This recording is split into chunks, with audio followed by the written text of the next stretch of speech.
Even when you feel low, you can still go. Even when you feel slow, you can still go. Even when there's no hope, you can still go. I never answer to no, man, I still go. Go, go, go, go, go, go, go, go, go, go, go, go, go. Hustle hard, hustle every single day. I'll be making moves till I'm buried in my grave. To the system, I don't wanna be a slave. I've been doing shit my way, or the highway. And in the driveway is a nice range. Cause I grind through the climb, I invite pain. You'll never hear me, bitch, nah, I don't complain. Just gotta flip the switch and you can go and obtain anything you want, anything you need. Your mind's got the key ingredient, it's belief. They'll deceive with the negativity, but I just slide right by that energy. Even when you feel low, you can still go. Even when you feel slow, you can still go. Even when there's no hope, you can still go. I never answer to no, man, I still go. Go, go, go, go, go, go, go, go, go, go, go, go, go, go, go, go, go,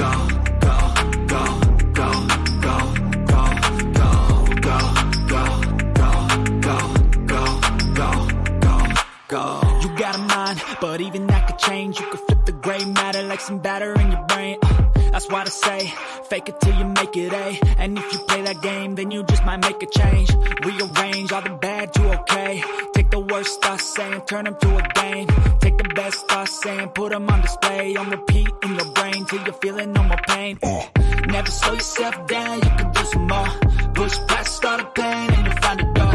Open it up and finally explore everything that you thought you could never do before. And even when you feel low, you can still go. Even when you feel slow, you can still go.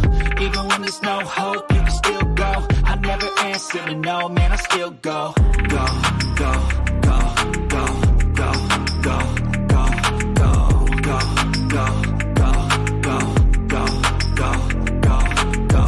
Even when you feel low, you can still go. Even when you feel slow, you can still go. Even when there's no hope, you can still go. I never answer to no, man, I still go.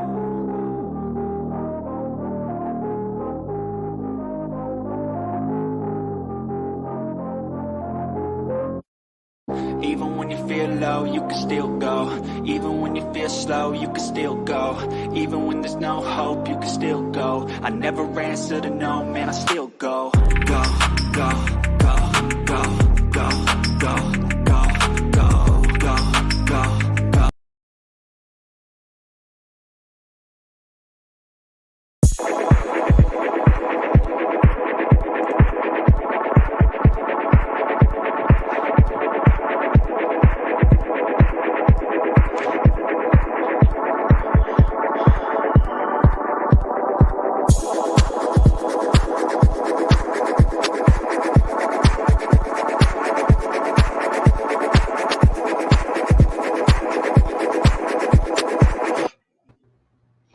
Good evening, everybody, and welcome to this week's edition of Sports Report After Dark.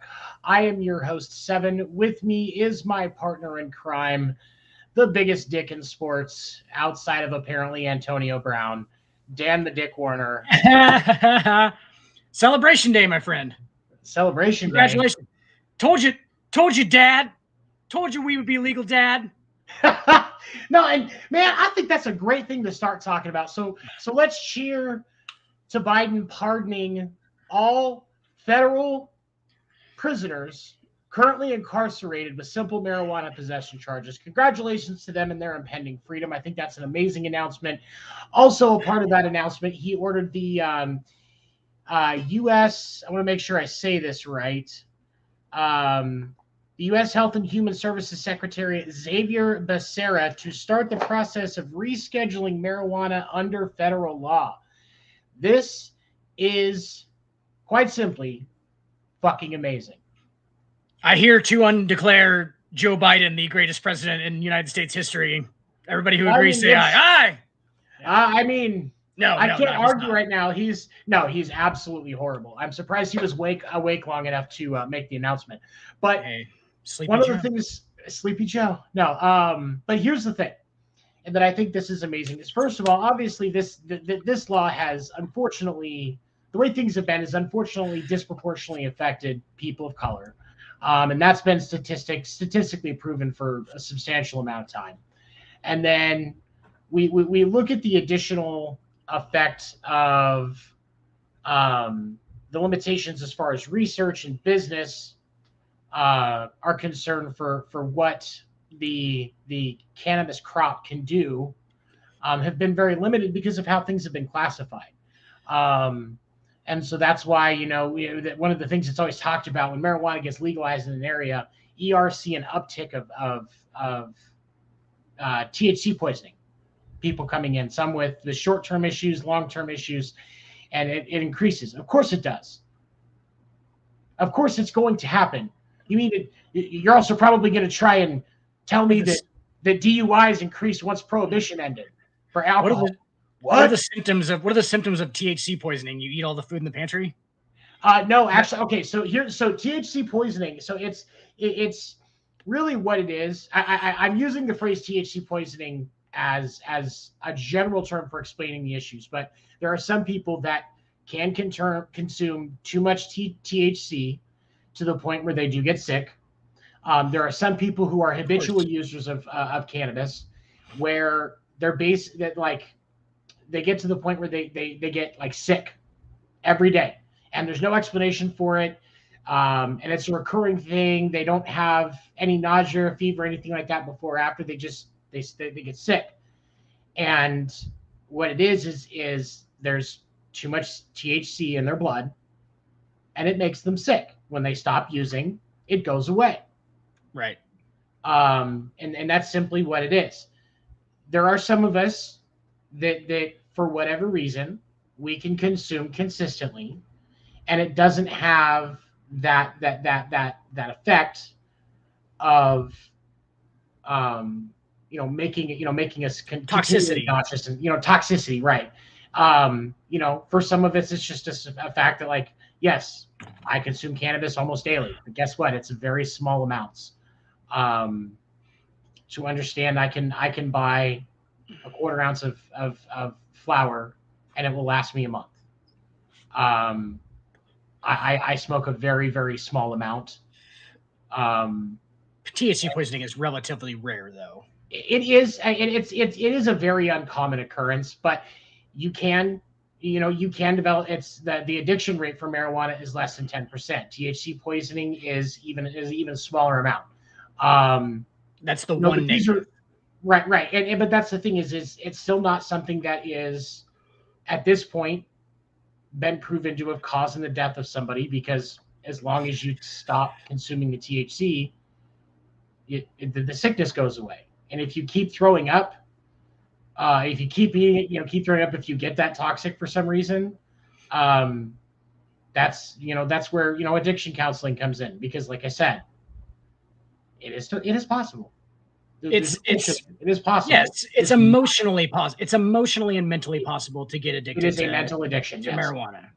Well, I get the yes, you can get physically addicted to it, but those are very mild side effects comparatively to any other substance. Very, very mild. So yes, you can get psychologically. I'll say this about it. I think the only negative, honestly, is there's low levels of toxicity, whatever. Kids probably shouldn't do it. 13 to 18, just developing brains. That's probably an issue. There are, and I will attest to this, and I support still having age limits on. Look at us.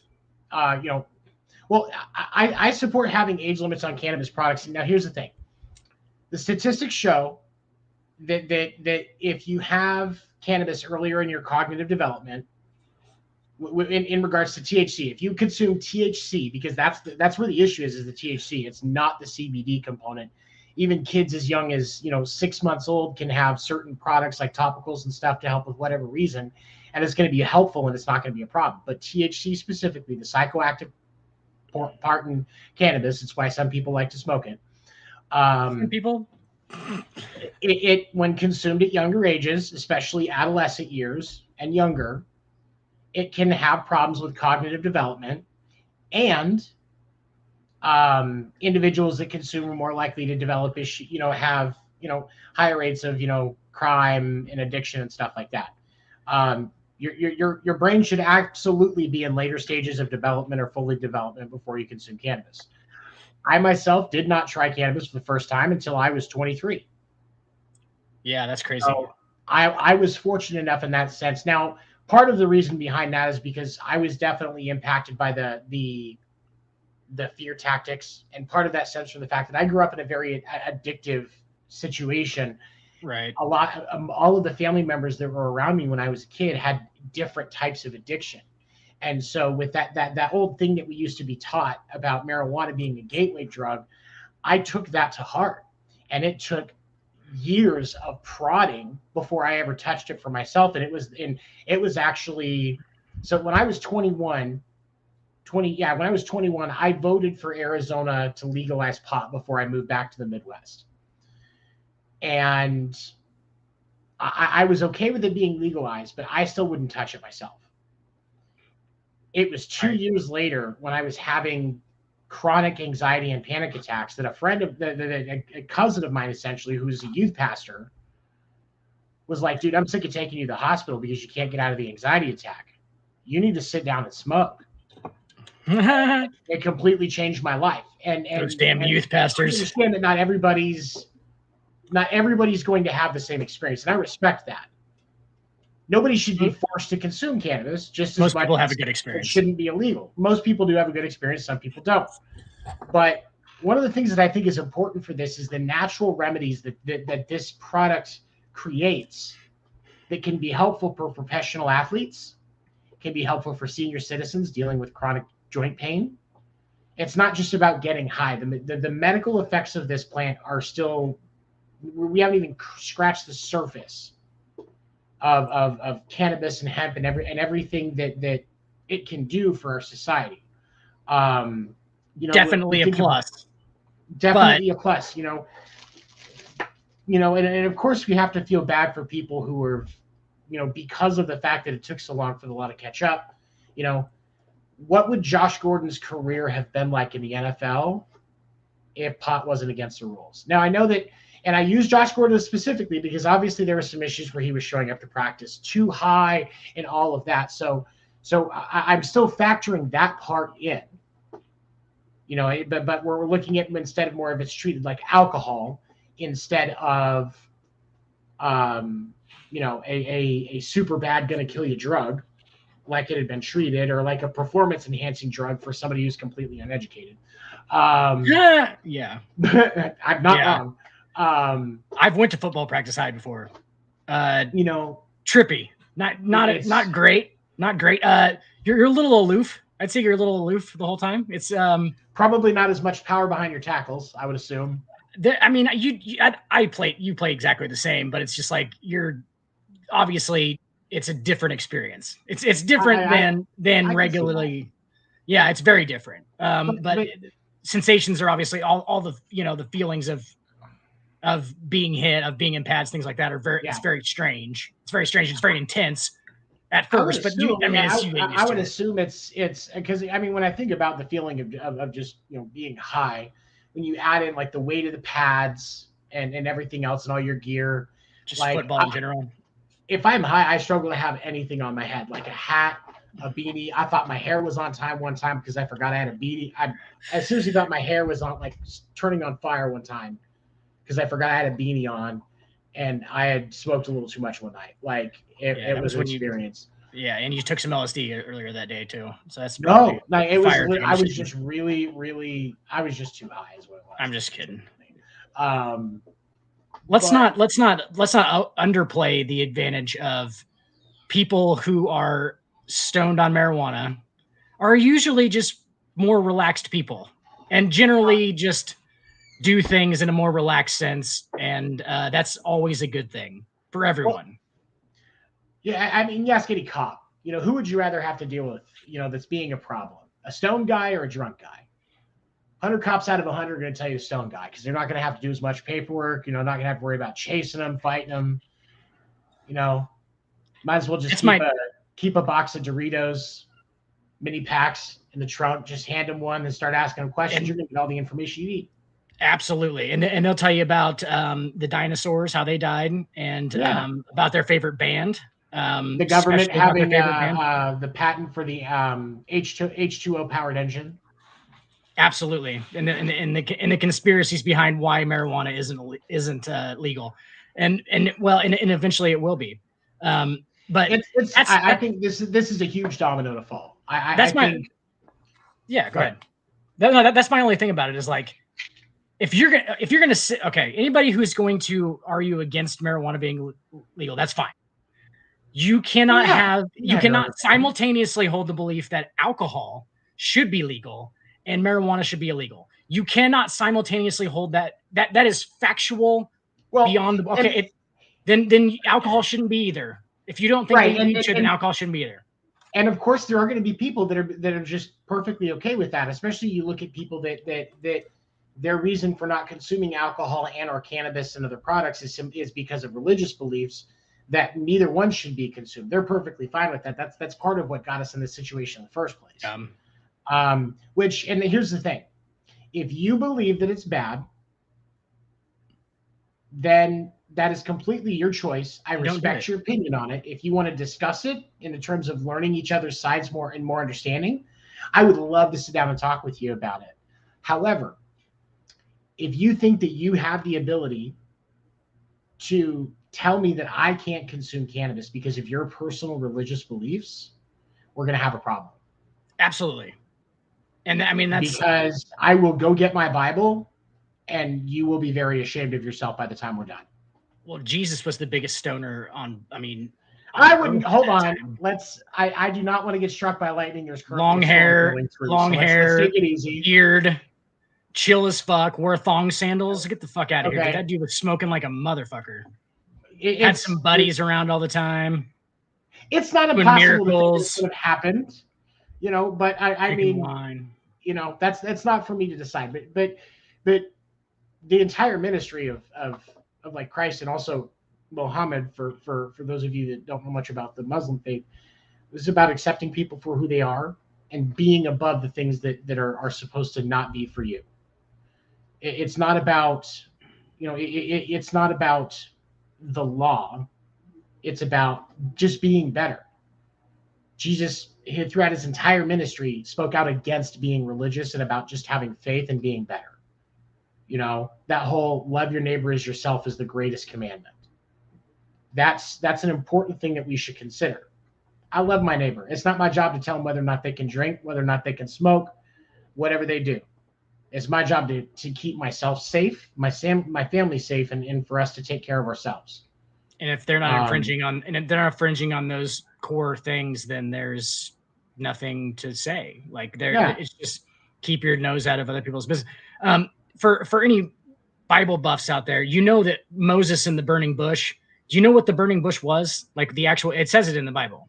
It's the acacia bush, which the acacia bush is rich in DMT, dimethyltryptamine. And part of that story can be related to the fact that there was a bush on fire, a highly psychedelic plant being burned and being breathed in by Moses, who then saw God. Right. Just saying, put your pieces together if you want to. But I'm going to have to go back and read that story because I didn't remember. It's a legitimate thing. I don't remember it saying what kind of bush. And so that's interesting because that's true. That completely changes my perspective on that story. And I find it far more interesting. I'm legitimately excited to go back and look at that now. So I don't think you're going to get it in New King James Version, but a lot of the bushes that they talk about, because the burning bush happens like 3 times or something like that. It's not like they don't see God, but it's like I would say I remember it being more than repeated once. A couple of times. It's repeated a couple of times, and in other religions, like the Bible is repeated several times in different religions that were older. Yeah, there's so much parallel in a lot of other faiths about different similar stories, great floods, saviors, stuff like that. Like there's a lot of parallels that people don't. How about the Egyptian god Ra, who the sun god, the son of God, the sun of God, was born on December 25th, resurrected or died, was resurrected, was called the light, the sun, the Lamb of God. Also Dionysus of Greece, Oh yeah. There's like 18 of them, bro, before Jesus came. Same exact things. Born in a humble environment, was of a virgin always. That's all 8. There's like 25 stories like that. They repeat over. And across different cultures. Like one of my favorites. There's a series that my wife and I have watched. And I believe it was through Disney Plus, through like the National Geographic and all of that. Those documentaries, which stoners like to get high to watch documentaries. There's nothing wrong with that. They're educating themselves and bettering. It's easier for them to focus. It's great. It is. But there's different documentaries, and there's an atheist guy that set out to prove and disprove different stories in the Bible, like religious stuff like that. No, I'm kidding. It's like an actual documentary. Like he was going to different sites, like went to the site that could have been Sodom and Gomorrah, went to different biblical sites to look for evidence that maybe something that like described could have happened there. Fantastic series to watch because he's an atheist. What is it called? I'll text it to you later. And I'll post in the comments for the video across the sites once I get it from, because it was something that Amber found, and I can't remember the title offhand, but it was an amazing series. But there's other series where they talk about like different parallels in lighting up through different religions, and other stories crop up and stuff like that through some of those documentaries. And it's always interesting to come across those. I love watching those and learning more about things that are in modern beliefs that kind of carried over, and how so many different cultures that had never come into contact had very similar beliefs, just with different labels and pictures, if you will. So I always found that stuff interesting. So I mean, the Great Flood was most likely absolutely a thing. Okay? Oh yeah, it happened. There's so much. Did the entire world flood? No, the entire world didn't flood. The perceivable world around the people writing the book absolutely flooded, because you can't go if the 1,000 miles around you. Here's 12,000 years ago. I see what you're saying, but I will also say that I have seen, and it's been a minute since the last time I came across something that said this. So it happened everywhere. But there has been studies in different areas that show around the same time. It's called the Younger Dryas. Mass flood happening about 14,000 years ago. Right. Yeah. It was like there's evidence that it was at the same, like in the same time frame. Yeah, happened. So there's a lot of things that can be verified, but it's the same story just from a different telling. For those of you in the Bible, you want to think of a comparison with that. When you think about the Gospels, Matthew, Mark, Luke, and John, same story from 4 different versions, and you see different pieces come out in each story, and they're each perceived experience throughout Christ's ministry, and so you can even see like, yeah, it was the same, but there's some different point of views from it. Noah built the, Christians believe that, and then Moses built the ark, and they sailed with all of these animals. That's one of those ridiculous But then you also realize that there were other religions where, like there are native tribes that for the Great Flood, for them, they tied their canoes to ropes to the tops of trees so that they stay anchored where they were, and they survived in the boats for that time. Right. These stories just pop up all over different cultures. It's fascinating. Right. I love it.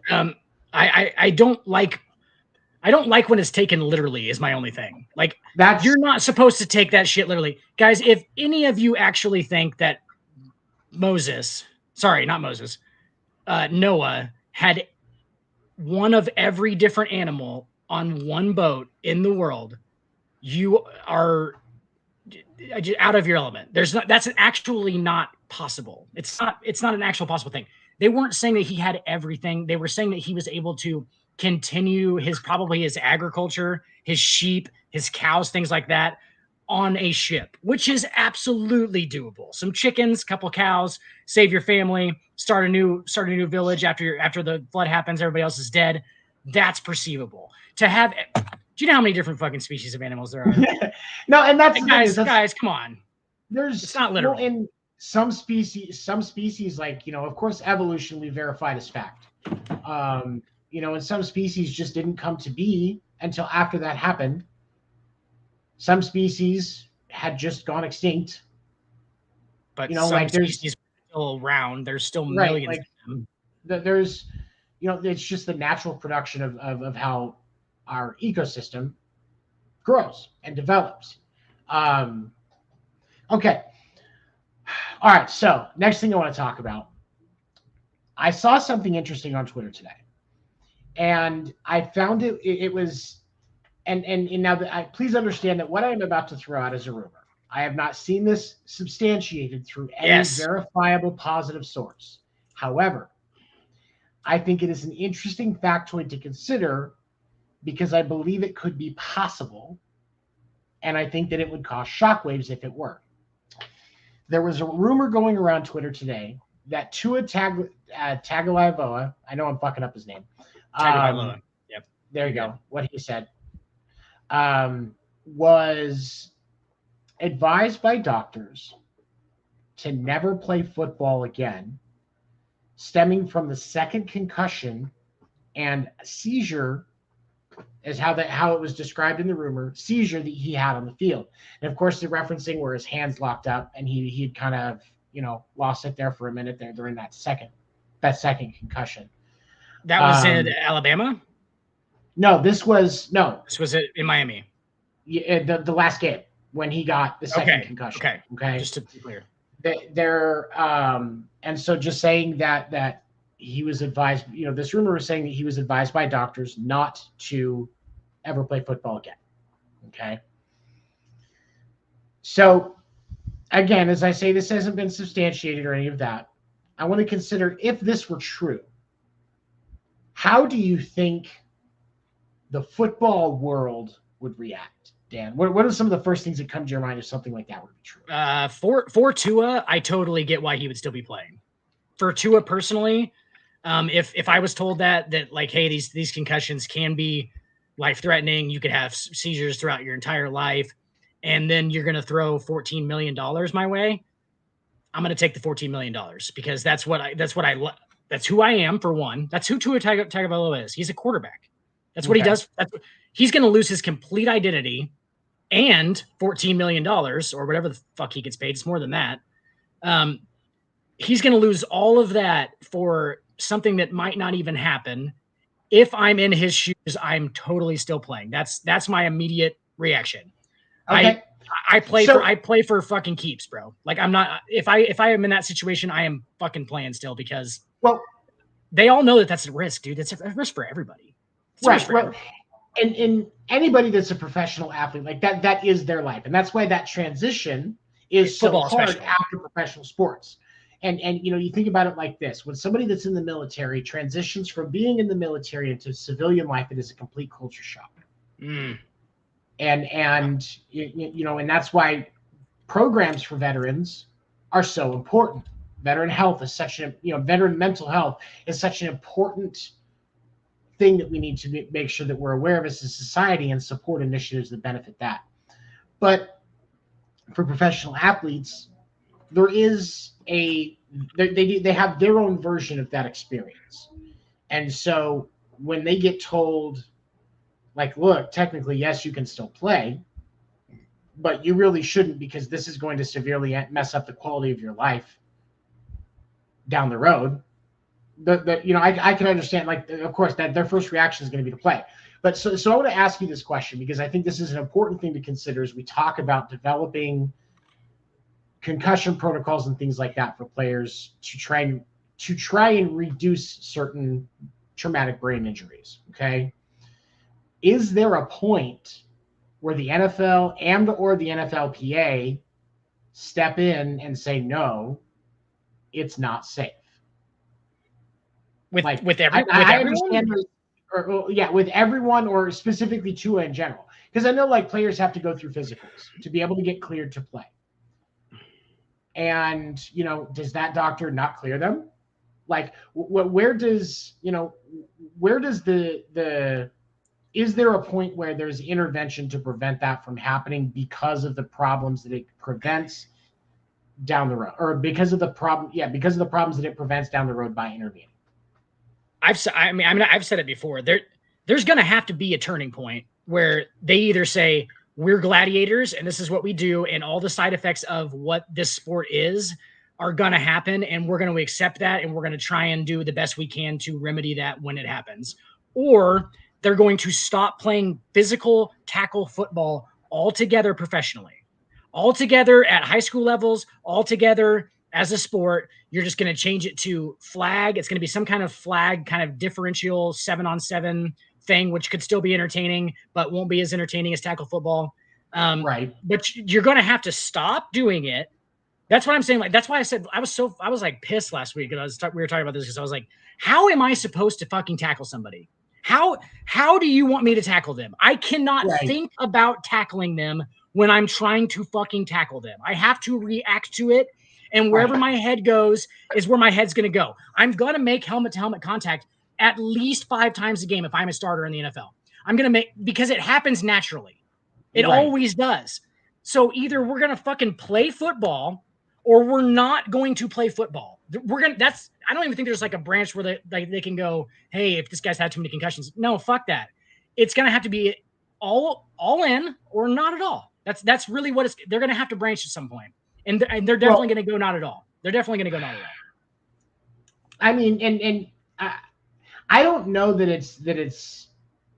I struggle to think that it's that right, or that black and white on it. And here's why I say this. I think there are certain, obviously there does have to be, we'll say, a line in the sand at some point. So to that part, yes, I see what you're saying.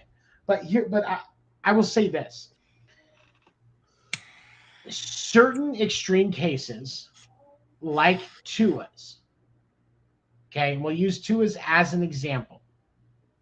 Extreme cases like Tua's, is there reason for the NFL or even the NFLPA to intervene, understanding that yes, certain issues can't be avoided, but in extreme cases like this, where Tua was clearly failed, if you will, by the protocols that were in place, because obviously these protocols that failed him weren't to prevent the first concussion. They were to give him the ability to recover properly before risking getting another one. And so with the fact that those protocols failed, and then he has that second concussion 4 days later and has in this hypothetical situation that we're discussing, it was a seizure, which I can see the argument that it was a seizure. That's why I'm entertaining this. Because I think it was. I mean, it looked like it. He got knocked out for a second. Yeah, he was out for a minute.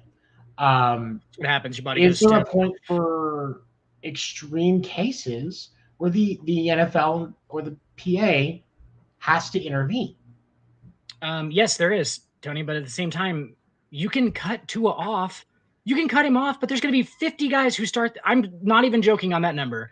50 guys who start that next week who are one concussion away from having serious brain damage. There is 50 fucking guys, and they all probably know it, and they've kept it. They've been able to keep it on the down low because they want to keep making that money and they want to keep doing what they love to do professionally. That is all it is.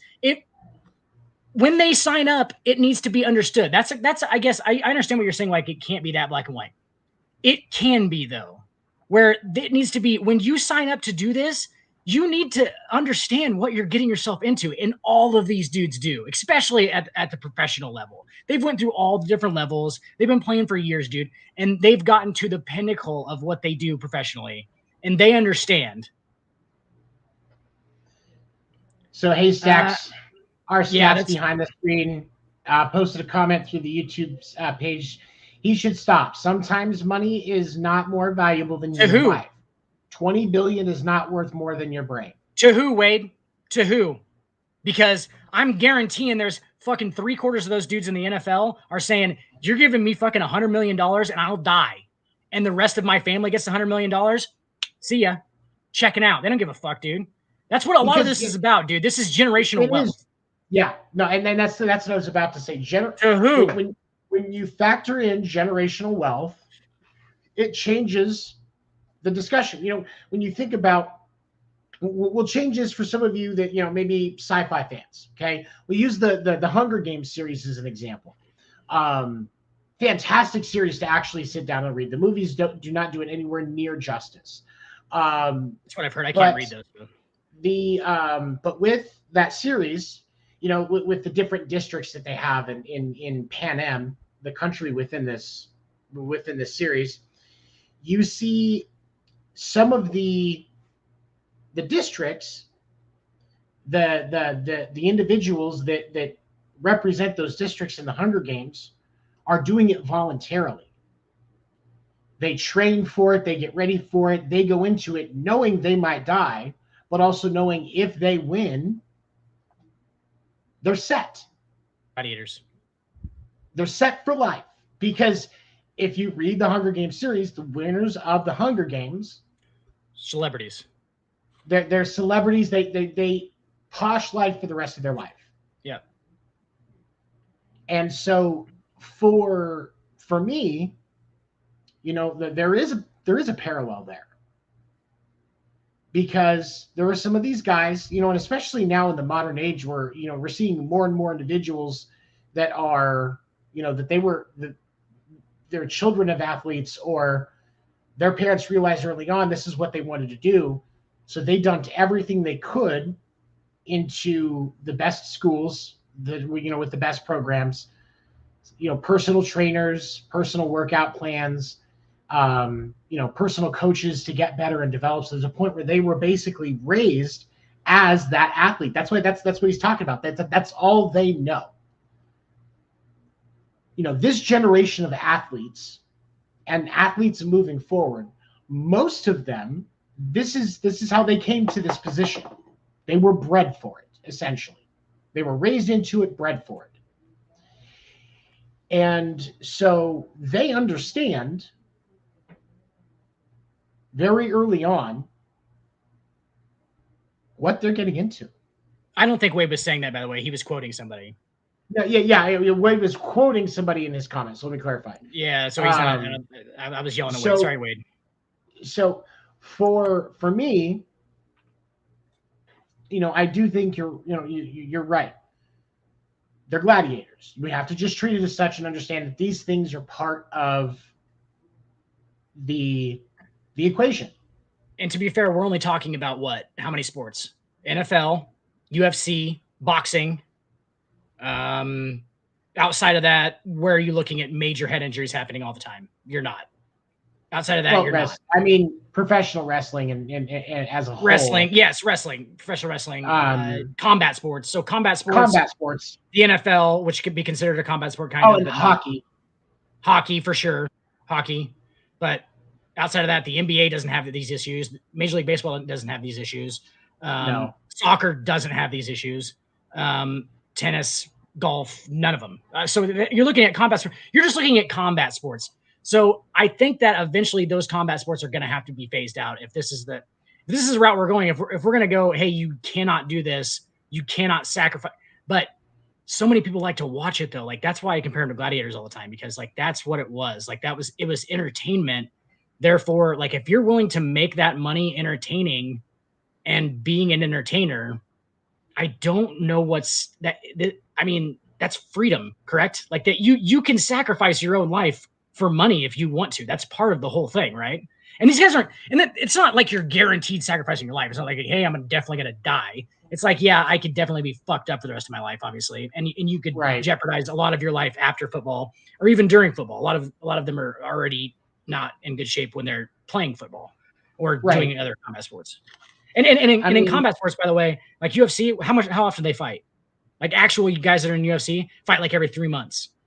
Yeah, so you see like 3 to 4 fights a year, depending. Like if you have a really bad fight, you can just get the shit beat out of you. It might only be 3 a year, like 2 or 3.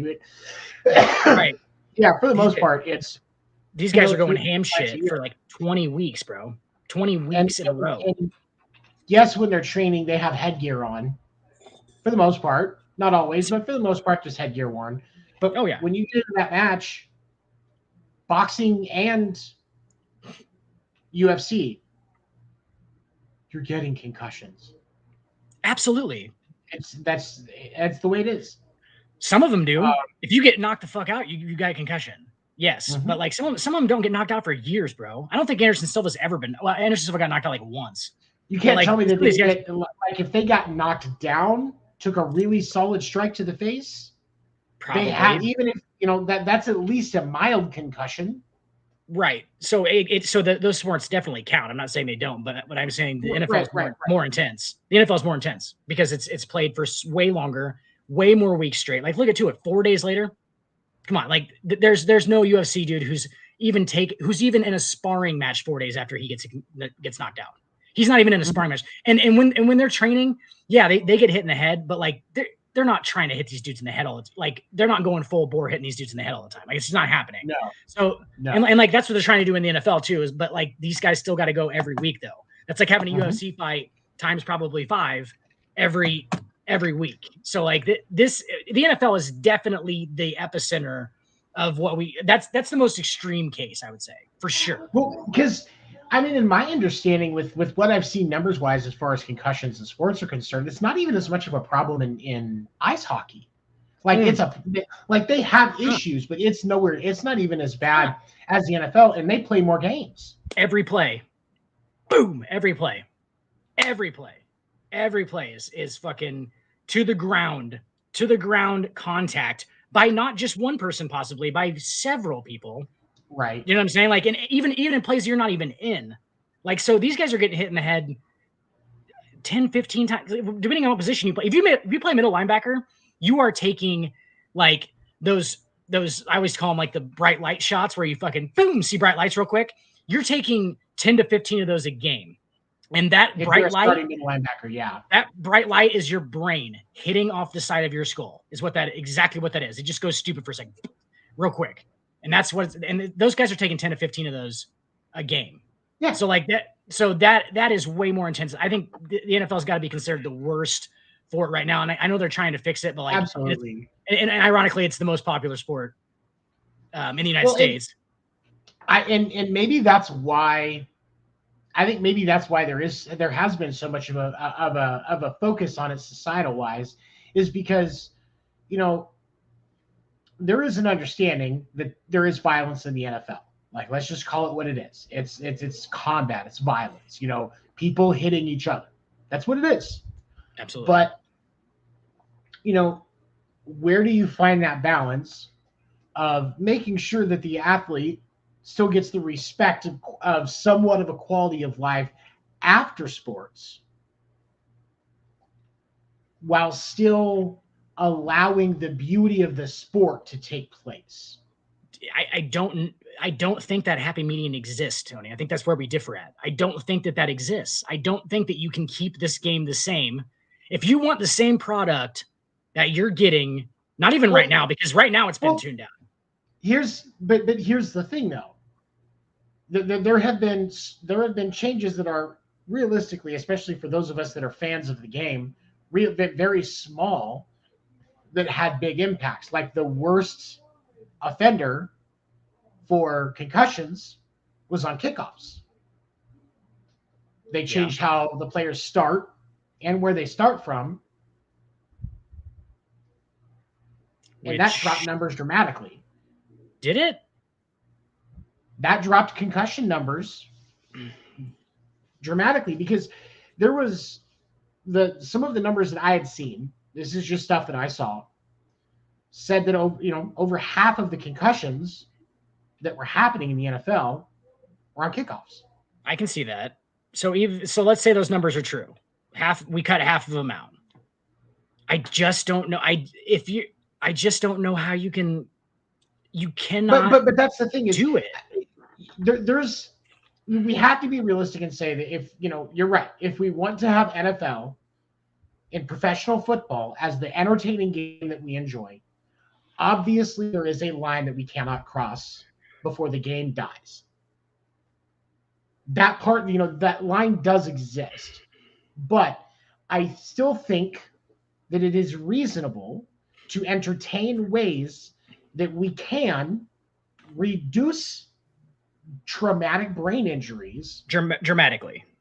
Even if it's not dramatically, positively impact those numbers so that these guys get the ability to enjoy their post-athlete career where people can, where they're more approachable, and you get to hear people that are, younger than you say, you were my hero when I was a kid. That's a great experience that they should be allowed to have. Yeah, and Tony, do we know the actual effects of CTE other than we've heard the fucking nightmare cases. Okay, we know that Chris Benoit, we know that, right? But do we actually know if some of these guys, because that study that was done on 78 NFL players, or it was the 90s, 9 to 6. Hey, Hoffman and Luft. If you had to watch the Thursday night football game, you might be titled to compensation. Why are so many of these primetime games just absolute dog water? Well, why are all of Russell Wilson's games just like Ciara's husband? He's just Ciara's husband. That's just what he's showing up as. Yeah, he doesn't even have the pleasure of having his name right now. It's Ciara's husband. Ciara's husband. I forgot where we're at. But no, I think that there are reasonable things that we can entertain to positively impact those things so that these guys can have a shot at a future. Absolutely. Because and that's all I'm saying. I get that there is a line that we can't cross. There's going to still be there's still going to be a physical toll on athletes. But it's irresponsible of us to not sit down and figure out what we can do that does make the game safer while still not negatively impacting the beauty of the game. Because yes, when you think about it from a visual perspective, part of what draws people into football are those hits. Absolutely. Like the wrecks in NASCAR. Like the wrecks in NASCAR. Nobody goes to a NASCAR race to watch the guys go around 4 circles for 4 hours, just sit there and drink beer and watch all that same yeah, and then 15 seconds for 3.5, 4 hours later. Yeah. It was somebody wins, there was no crashes. That's not a very memorable experience. Now, of course, you don't want drivers to go through that. Obviously Dale Earnhardt, rest in peace. You don't want stuff like that to happen where somebody dies. But that was rare. The reason that people go to NASCAR is because the prospect of a crash is exciting. It's not very often you actually just get to sit and be in person to watch a car crash. It is a mesmerizing thing to watch. So think about how complex this issue actually is with football players and with any other actual disease, say CTE. After, you're usually getting help from the people that get say cancer compared to CTE. You're getting help from the people who are going to get cancer or have cancer. You're getting help from them to try and fix the cancer thing, right?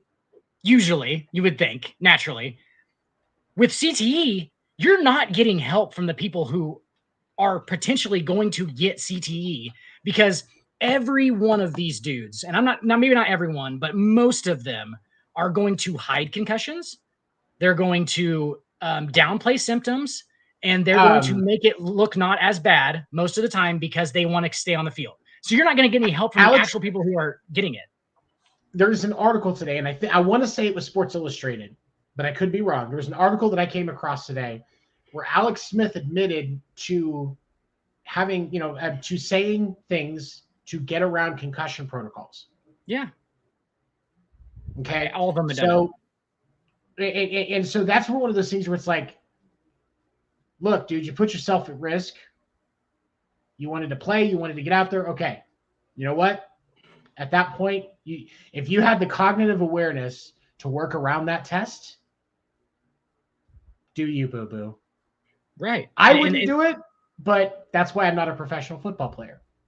And we can't put ourselves in that position either. We can't put ourselves in Alex Smith's shoes and say that, do you know how much the pressure they all feel, to especially when they're established in the NFL, and you have all these people who, a lot of them have a lot of entourage, not only just family, but like people who literally like make livings off of their money, like people who do things for them to like, they have a lot of connections that like, if they fail, then a lot of other people fail. Like, it's not like, you know what I'm saying? Like, if we fail in our career, like maybe our family would fail a little bit, right?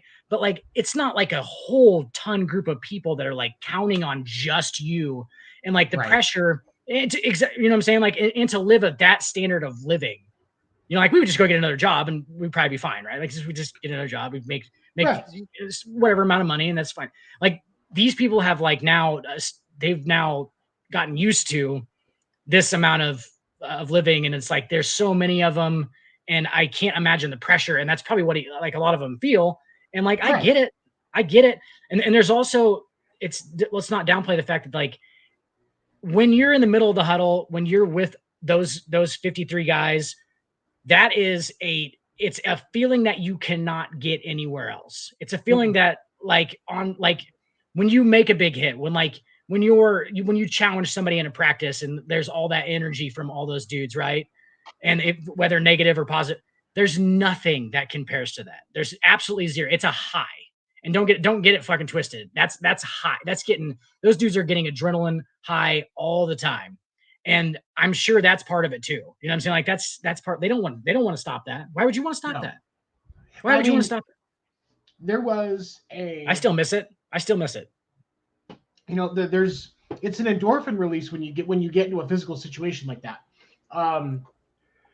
And I'm gonna let my nerd side show for a second for how it compares for me. When I was younger, back before I became a dad, I was a part of a group called the Adrian Empire. Some of you, if you know who the SCA is, you know, LARPers, as some people may call them, but the difference was that we used live steel weapons and armor. So I was in full armor, similar to what you'd have seen back in the Middle Ages, with steel weapons. The only difference was the swords didn't have like a sharp edge. They were dull, and we beat the shit out of each other. And we would do combat practice, and we would do tournaments. And at 19 years old, every week, I went to a park, got into a roped off arena, and I would spar with other people. And I spent 2 years getting my ass kicked.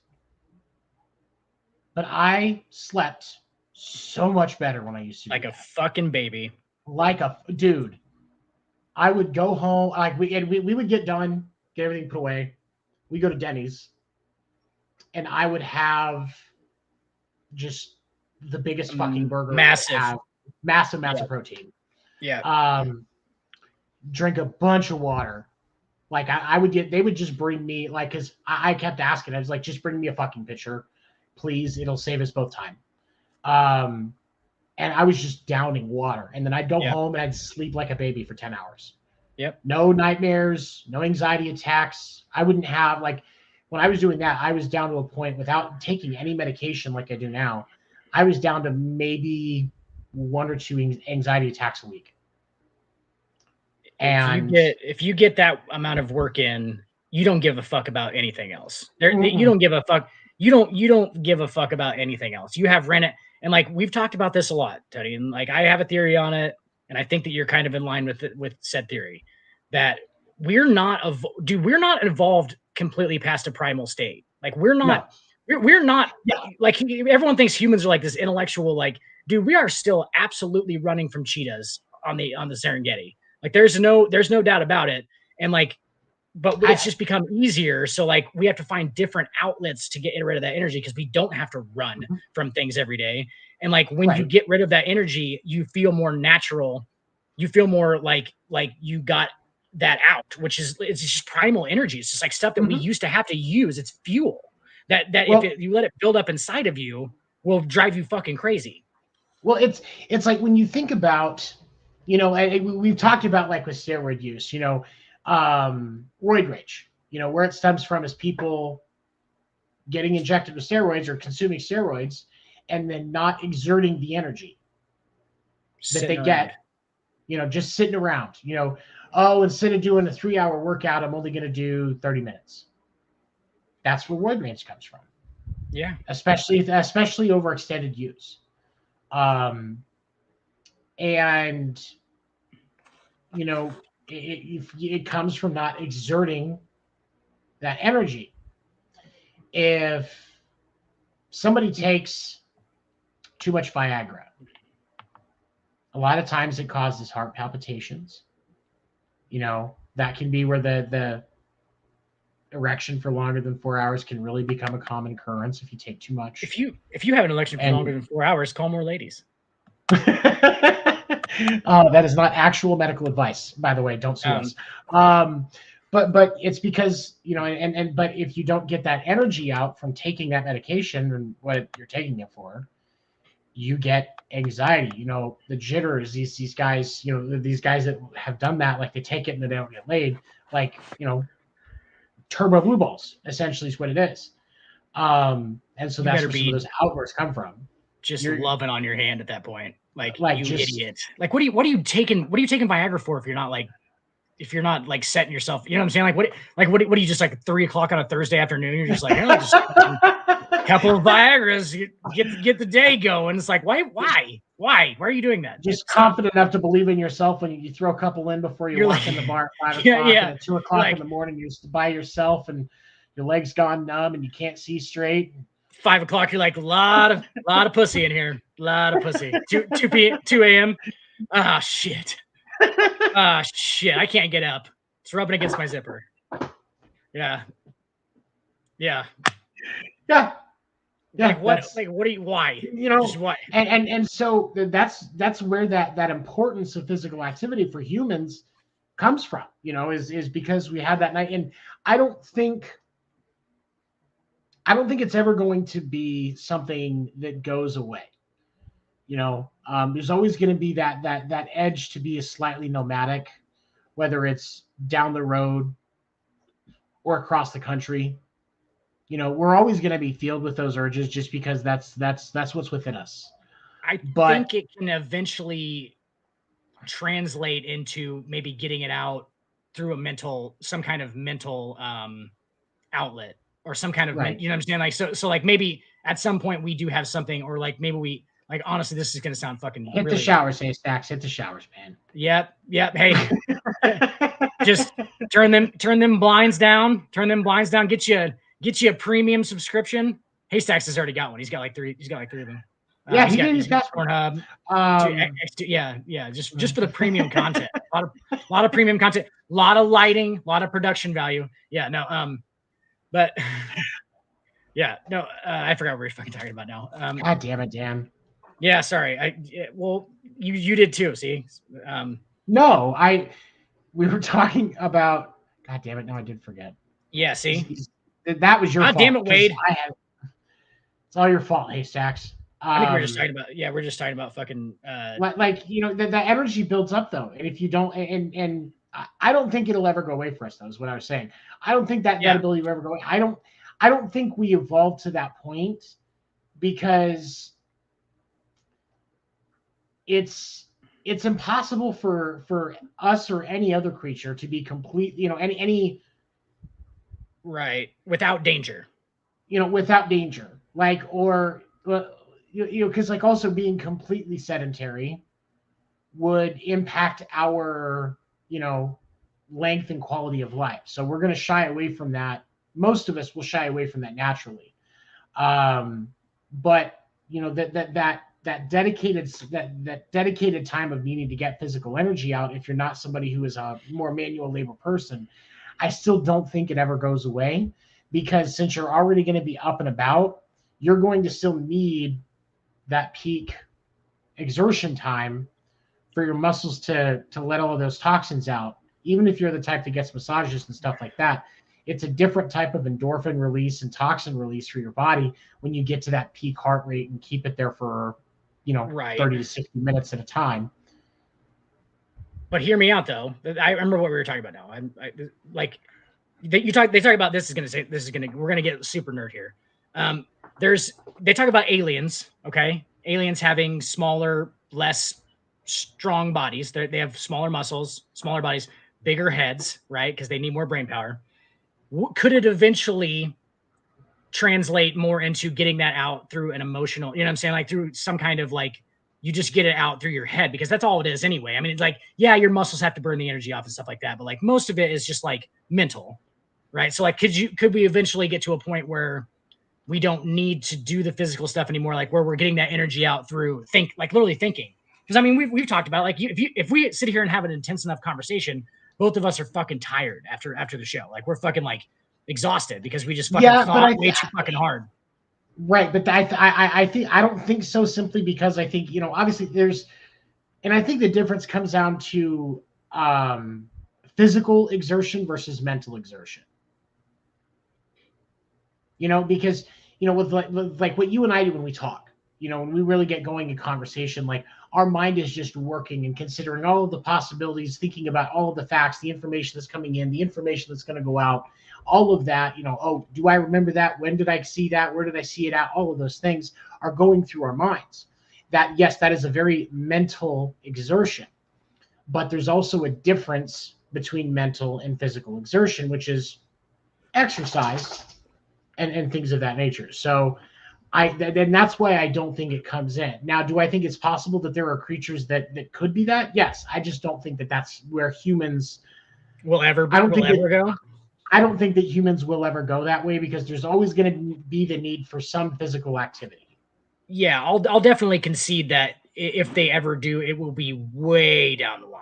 Like way, like we're talking hundreds of millions. I would say hundreds of millions of years. If we survive that long, obviously that's just all conjecture. But like, like it would have to be tens of millions of years at least. Like just a long time. Like evolution takes a very, very long time. I think the reason why a lot of people don't believe in evolution is because they literally think that somebody is saying that we went from an ape and then the next day a human was born. It's like, no, bro. This happens over like such long periods of time that it's almost unnoticeable unless you can go back and look at it. So, you know what I'm saying? Like, and there's so many people, and the other thing with that I've always found baffling, is so many people they think of the apes that we see at the zoo or on documentaries, and like, oh, but why are those there if that's where it came from? No, there are different species, just like. When you think about dogs, you got border collies and you got pit bulls. Yes, they are both dogs, but they are different in various ways and mannerisms and fur and look and all of those different things. So it's not impossible to think that an entire species evolved. Bees. Bees are a fantastic thing to look at if you ever get the chance to look at the evolution of bees, because it's a very interesting topic to see, because one of the things you learn is that bees haven't actually evolved in a very long time, because they are already at their peak evolution. Yeah.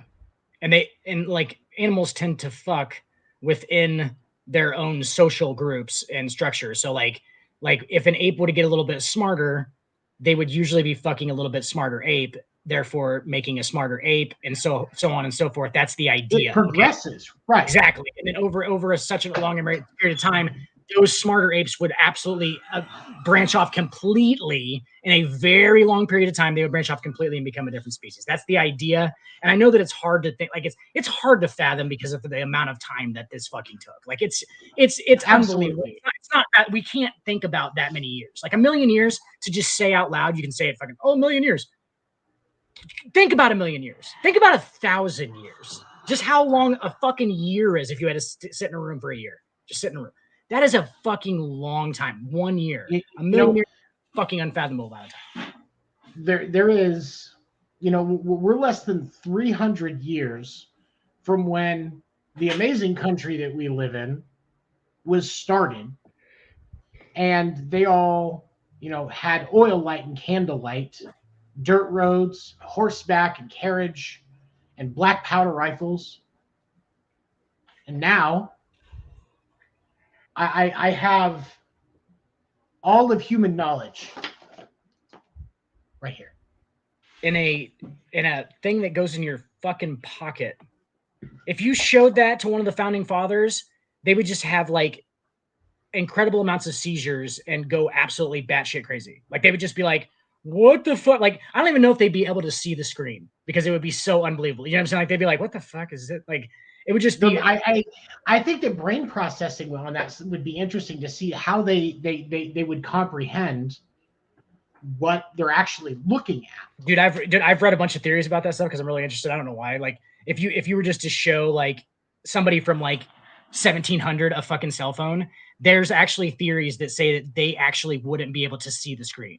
It would just be like a light, like it would be like just light basically. Like it would be like light coming out of a box. Like they wouldn't understand what, like how the writing or anything even got inside of it in the first place. So like their brain just wouldn't even process it. It would just be gibberish, which is interesting because that might actually, we obviously can't test it because you can't go back to and have somebody with, the 1776 mindset or whatever. You can't do it. So it's all theory, but like, it's interesting to think about because would they be like, they wouldn't know what it was. It'd be like an alien spacecraft landing in your front yard and you just trying to figure out what the fuck, like, or like having a Harley Davidson in 1850, like just put it in a random spot and watch these people just walk around it. And like, eventually they'll learn how to start it. But other than that, they don't even know how to make the fucking tailpipe, let alone the whole fucking machine, put it all together. They have to, it's craziness. It's craziness.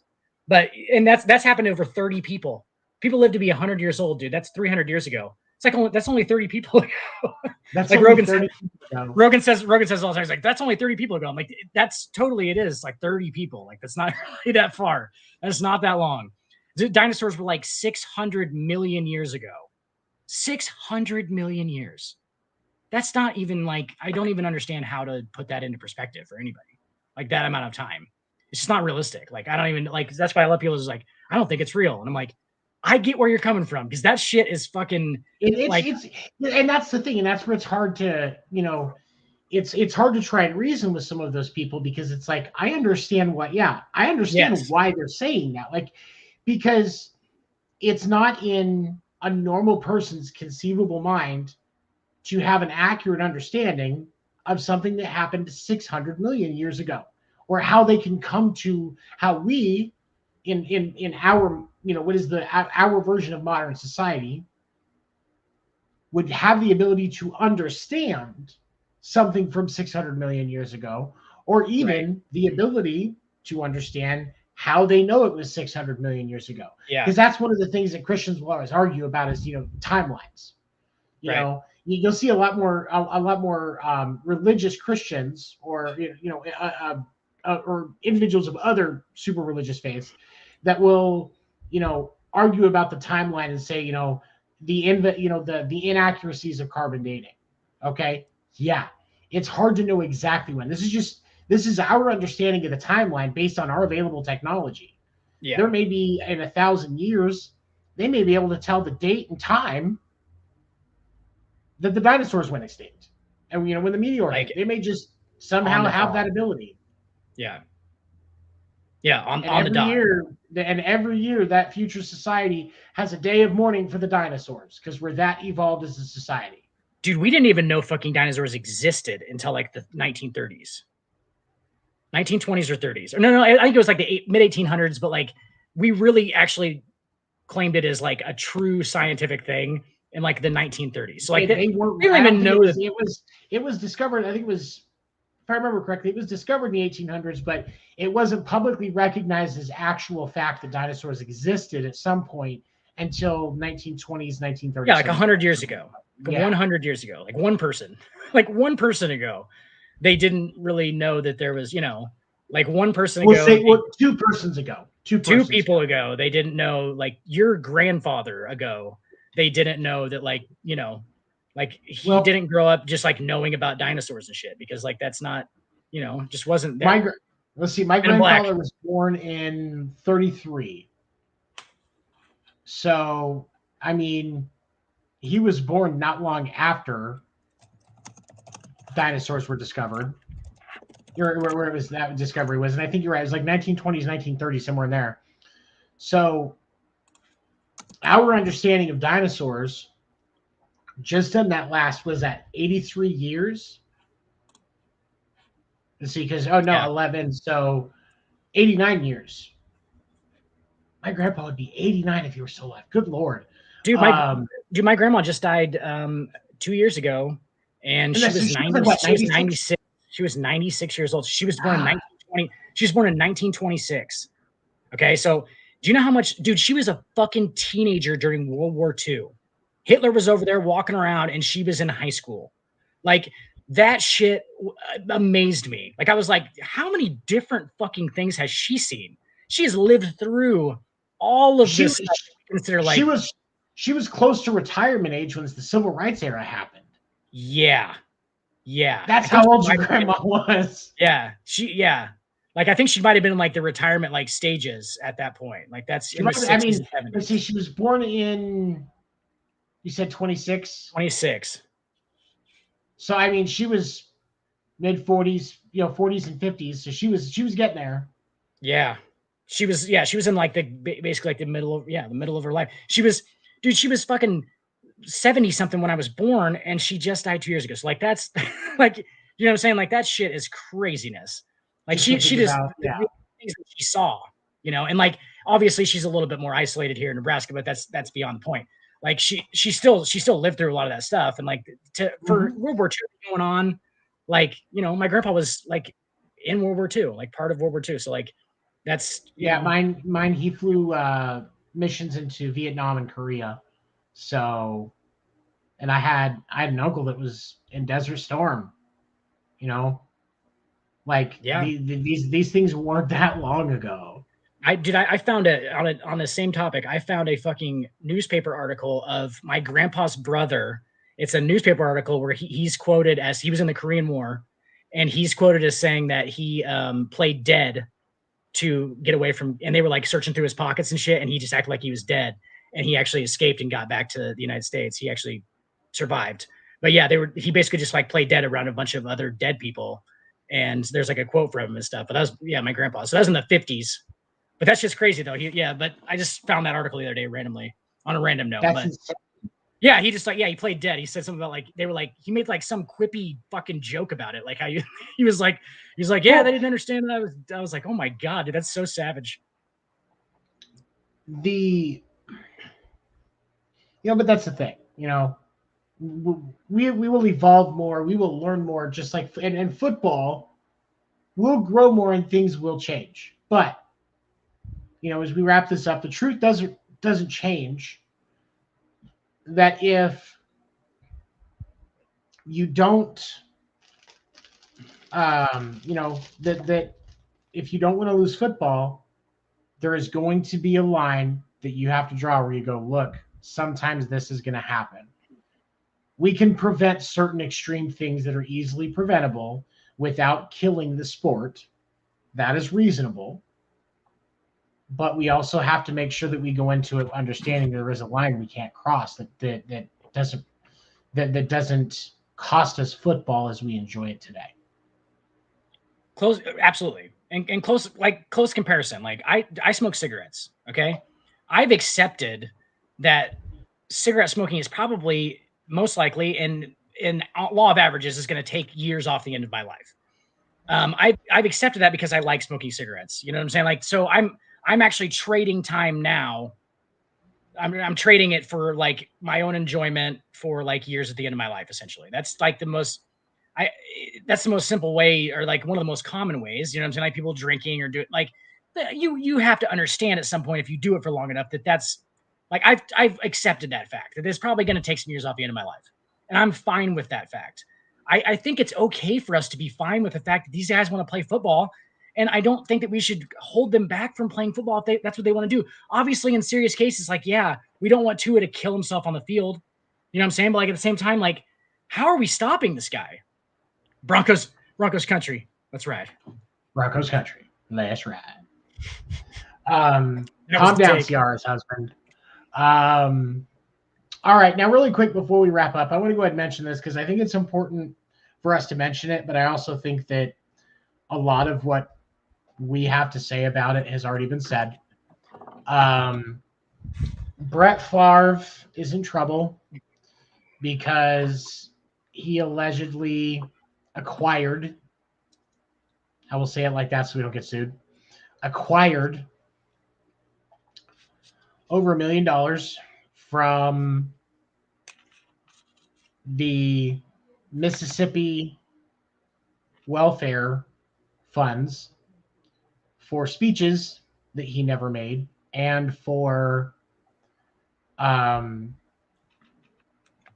athletic facilities, and money that would go to athletic facilities for schools. Basically, like almost laundering money out of the SNAP program and into different ventures. Right.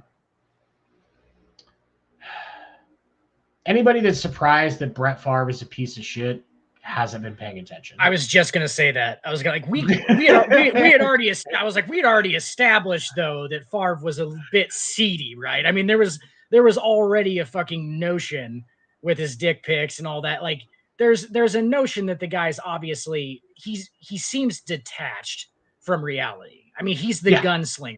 He's the gunslinger, and can you blame him? There's been guys walking around him all the time with his big old dick, and he's sending dick pics. Like, there's guys who walk around, like, just, he gets praised on a regular basis, guys. He gets told how fucking awesome he is all the time, and he started to believe it. He did. Well, and here's the other thing. Through a lot of these communications, your daughter can get on the team, but it's going to cost you. God. What team? What are we talking about? I don't know. No. But the other thing to consider with this is this isn't just about Brett Favre, because those government officials that Brett Favre was working with in the state of Mississippi that actually got him the money, they knew what was going on. Absolutely. There was blatant conversations that have been released, blatant emails explicitly stating that there were state government officials that knew exactly what was going on. Oh, yeah. And they were permitting it to happen. It wasn't until an internal audit caught what was going on. Basically, the government officials got caught, and now Mississippi's like, hey, we need the money back. And as a result, Brett Favre's weekly radio show on ESPN Radio on Sirius XM has been placed on hold. That's done. That's done. Yeah, done. I'd say Brett's probably done as far as doing anything. I mean, public, right? Like, there's not for a while. He's not going to. Gotta be. At least for a while, and he's got to absolutely do everything correctly from here on out to get to ever be in any kind of public spotlight again, right? I mean, no, because it's a white guy laundering money. So really, at the worst, I mean, he just needs to get. I would say at this point, if he gets everything pays back and he stays quiet for 5 years, he could come back and work in radio or in broadcasting. I mean, Ray Lewis is on TV. Forgotten. Ray Lewis is on TV. Ben Roethlisberger has a podcast. So I guess we can all. Yeah, I guess. But as a quick reminder, Ben Roethlisberger is a racist or rapist, and probably racist. Probably racist. Hey, Ben Roethlisberger is a rapist. He's thrown to a lot of black receivers and relied on him, so I would think he's probably not that racist, at least anymore. I don't think that matters. I don't think it matters. I think he still can be. I think he definitely still can be. I think Mississippi might be Brett Favre. I think seriously. Hey, I gotta show you a couple of these. Okay. Can you see that? You can't see it. You can't see it because it's fucking. Oh, there we go. Is that Verlander? Spencer Strider. Oh, Strider. There you go. It's a Strider auto. And then I still really like him for AL Rookie of the Year, so I'd sit on that for a minute. Tatis, I saw that picture. That's amazing. That's a 9 out of 10. That's a $500 card right there. Are you serious? Oh yeah, it's 9 out of 10. It's a gold stained glass. I don't know if you can see that one. O'Neal Cruz, another one. I already had that one O'Neal Cruz. There's another O'Neal Cruz. Yeah, and I got a couple of Bobby Witts and some of the new rookies. Got some hobby boxes of Panini Prism, and they were fucking awesome. They were great and relatively cheap too. Like not most hobby boxes of trading cards are like fucking $700-800, maybe to $5,000, depending on what you get, and you'll get like 8 cards. Like Panini Black is like $2,000 a box, and there's 8 cards in there. 8 for $2,000. So yeah. So like this was 144 in each box. We ended up like getting basically 1,000 almost 1,000 cards, 900, something like that. Damn. And like, yeah. So, I mean, and there's stuff like this, and there's 3 autographs in every box. So like we got 15, 16 autographs, some cool memorabilia stuff. And yeah, cool. So anybody who's looking into trading cards, I absolutely, I promote it. I think it's fun. And everybody thinks it's fake. They're like, hey, it's like, oh, bubblegum, still come out of bubblegum packs. I'm like, no, you idiots. They're really expensive and they sell for a lot of money. I'm fine with it though too. Also, like just people thinking it's fake. So like I can more fucking, as Dave Chappelle would say, more monkey pussy for me. Well, and that's the thing that I think is interesting is there's definitely a hard line on that. Like there's people that are like all in on that. The trading card market has exploded. I sold a redemption card. It's literally a fucking piece of cardboard that says, hey, send this into Panini, and in 3 months, we might send you a card for $158 today. It was a Julio Rodriguez debut signatures card for one. So I could have had a Julio Rodriguez debut signatures, but I already had fucking Ono Cruz. I have Bobby Witt autograph, that Spencer Strider. I already had all of them. So I was like, I don't really need this one. Sold it for $158. It's not even a fucking card. It's a piece of cardboard that you have to scratch off a QR code on, and then you send it in, and then you get the card, right? And sometimes they fuck it up and don't send you a card. Like they'll just be like, no, we need to replace it with something. And $158. So like this stuff, what? Yeah. Okay. What would the actual card have been worth? Say you get it, and that might be in 6 months. And by that time, the other baseball season has started, and say Julio Rodriguez not having so hot of a first half of the year, it's worth less than $150. If he comes out and just kills it, $300, probably double. So like I could have just waited on it, you know. It's well, I mean, and so you know, my question on that would be because like, you know, I still think the Mariners are a dark horse team that could make the World Series if they play their cards right. Now the Yankees have lucked out and will not see the Mariners in the divisional round. I thought this was interesting. If the structure of how the bracket worked out was the same as the NFL's, there is a chance there would have been a chance that the Yankees played the Mariners based on seeding. Well, right. Because it is a straight up bracket, not seeding. They are based on your seed. Yeah. You get, the only time that the Yankees would play the Mariners would be if they both make the ALCS. Yep. Yeah, which I'm fine with. I'm not scared of the Mariners, dude. I'm really not. Realistically, not scared of the Mariners. Definitely scared of Houston. That's it. In the AL, that's it. The Dodgers, if we get to the World Series, I don't want it to be the Dodgers. I'll admit that, because I think we'll get beat. I think we would get beat in the ALCS in 7 games by the Houston Astros. I don't think that Seattle's going to beat us. I don't think that anybody else in the AL is even honestly, if they get to the, that's, baseball, dude, the baseball playoffs are crazy. I'm so excited. They're fucking nuts, dude. And I don't even care. I'm like, yeah, I want a title. I know. I was like, I want a title, and that's fine. But it's already been a pretty awesome season. I already got a home run record and an AL MVP for sure. So pretty good season already. And I think they'll honestly they'll play in the ALCS probably. I don't think they'll make it to the World Series. I think they'll probably play Houston in the ALCS, and I think they'll lose to Houston in the ALCS. That's my prediction. Realistically, obviously, I want them to win a title, but honestly, as of right now, and I know that I've got some friends that are Dodgers fans that would not like to hear this, but as of right now, I like Houston and St. Louis. That's interesting, and that's honestly probably. I mean, what is Vegas saying? Have you looked at anything on that? Because you can't really. Vegas likes Dodgers Yankees. Right, which seems to be the most logical, I guess. But is it though? Vegas likes Dodgers Yankees and Dodgers Astros the most. Right, Dodgers anybody, because I mean, obviously that's the most stacked roster. That's obviously the juggernaut that nobody wants to run into. But a lot of times in the playoffs, it doesn't fucking matter, dude. It doesn't matter, like, because it kind of like the NFL. They say any given Sunday. For baseball, it's October, baby. Anything can happen.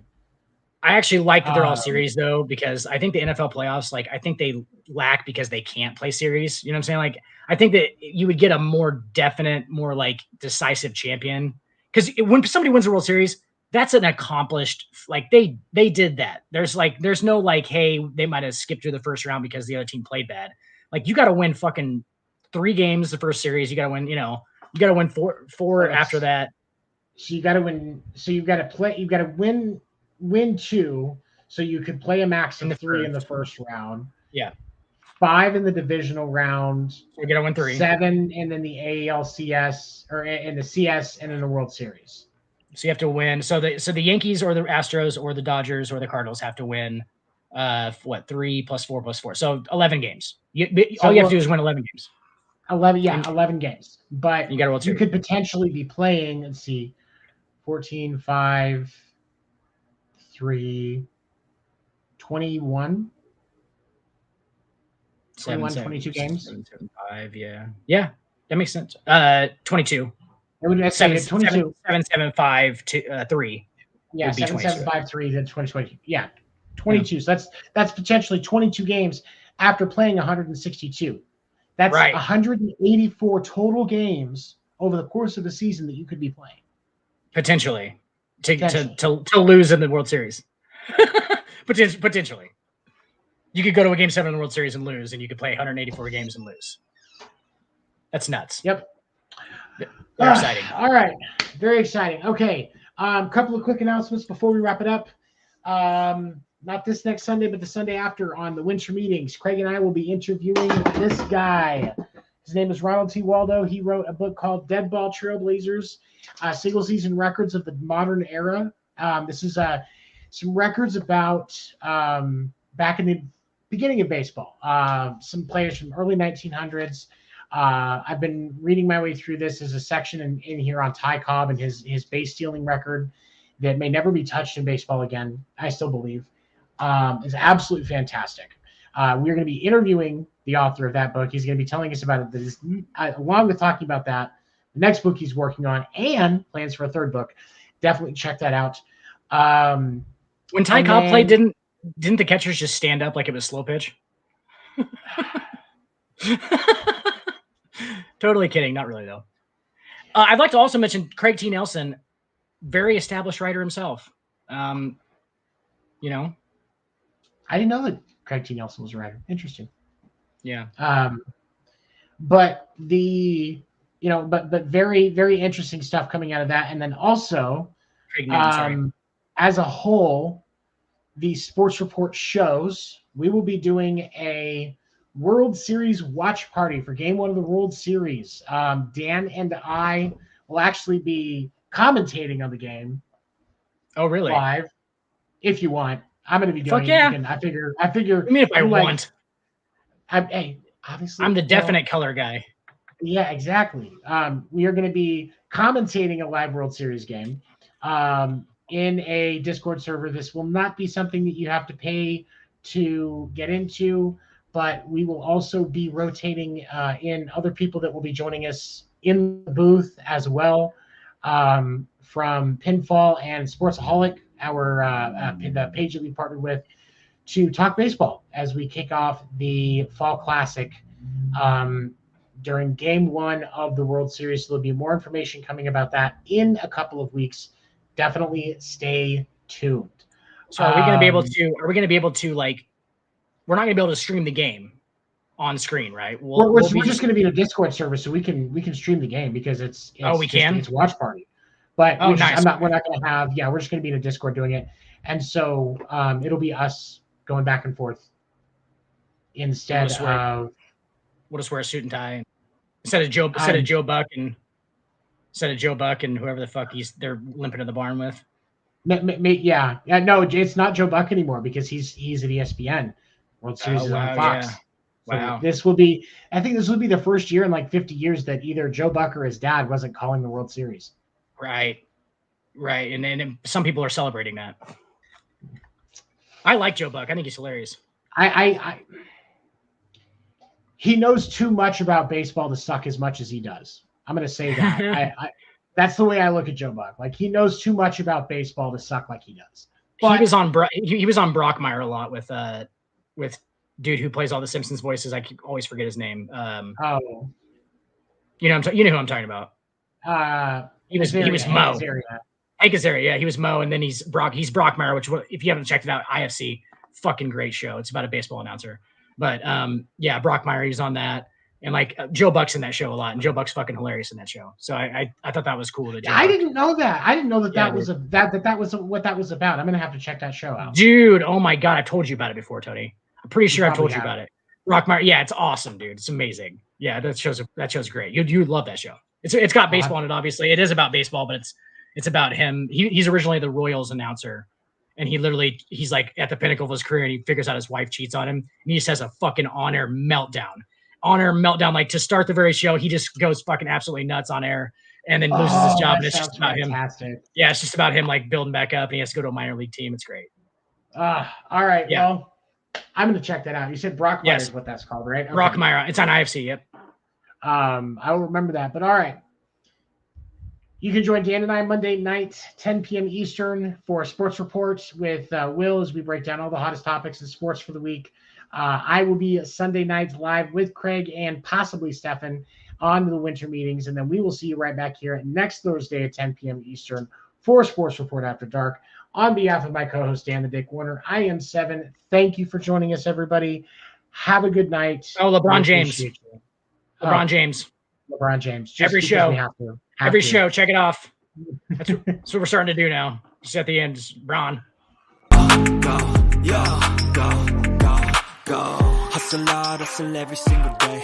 I'll be making moves till I'm buried in my grave. To the system, I don't wanna be a slave. I've been doing shit my way, or the highway. And in the driveway is a nice range. Cause I grind through the climb, I invite pain. You'll never hear me, bitch, nah, I don't complain. Just gotta flip the switch and you can go and obtain anything you want, anything you need.